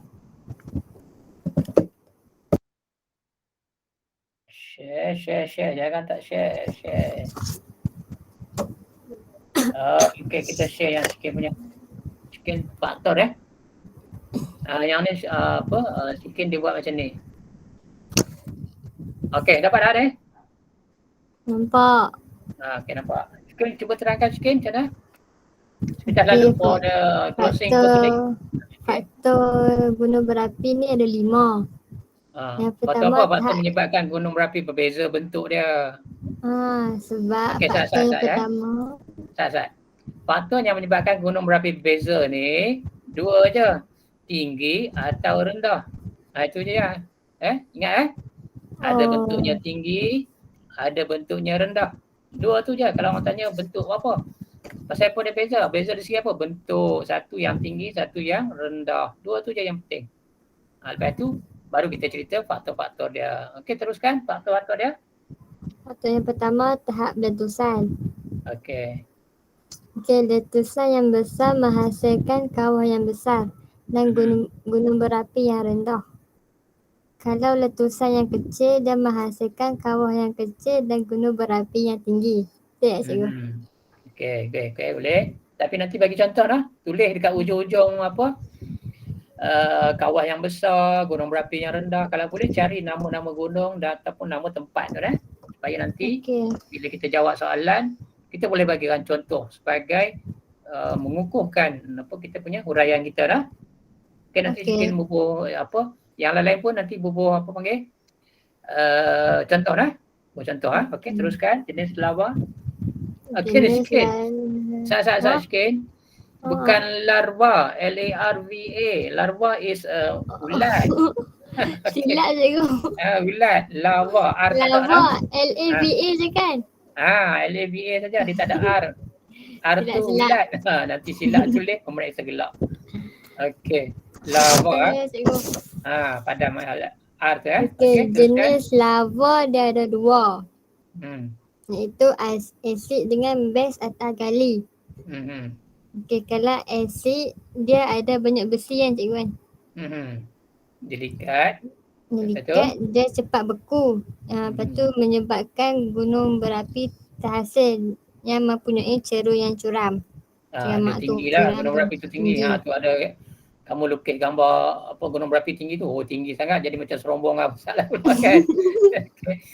Buat bentuk gunung sikit. Buat yang tu sikit. Okey, tak apa. Macam pokok lah cikgu. Macam pokok lah. Macam pokok lah pula. Pokok kelapa sawit ke apa tu. Okey, teruskan yang ni, yang base.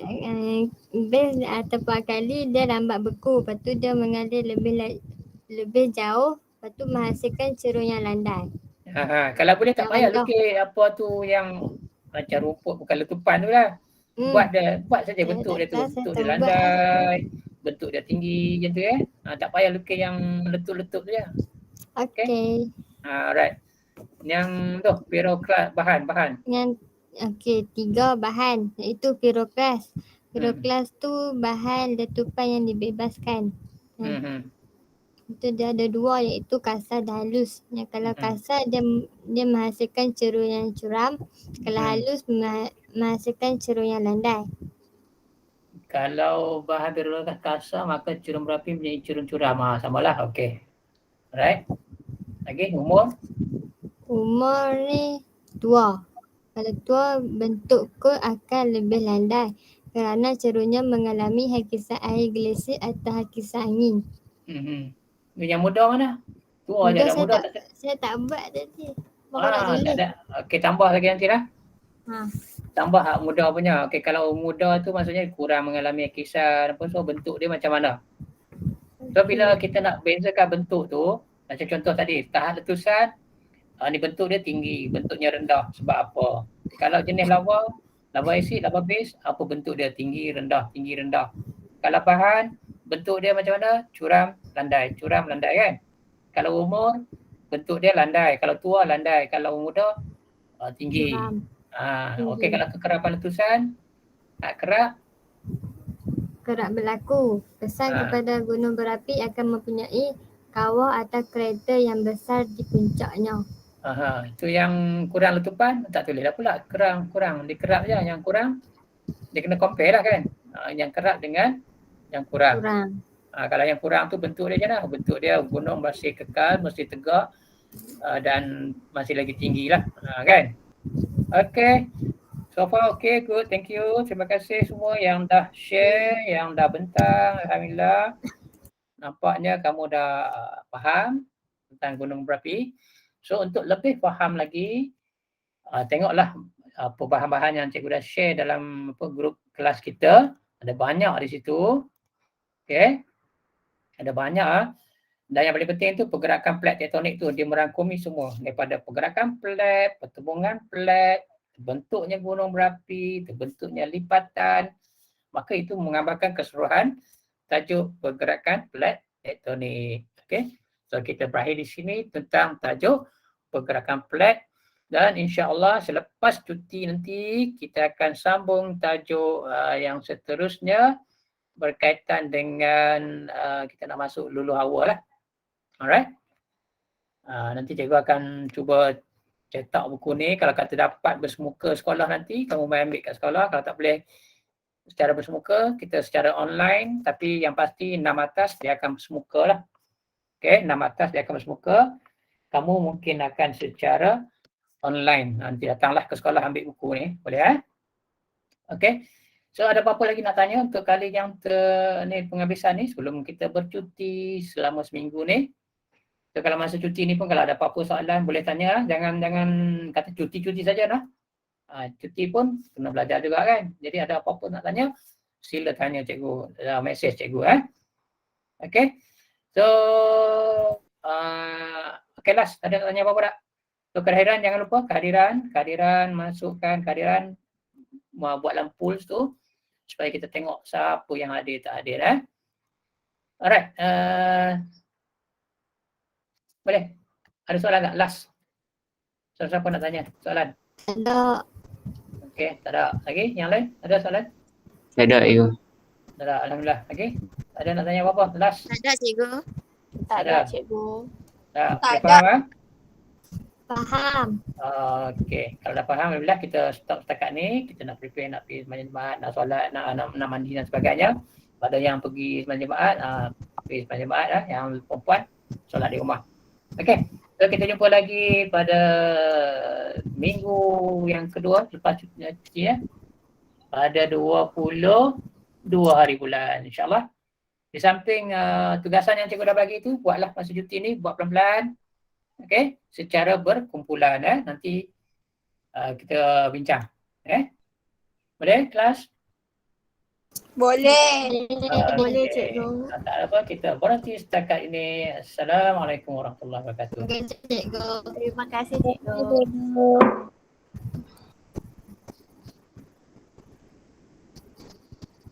Terima kasih cikgu.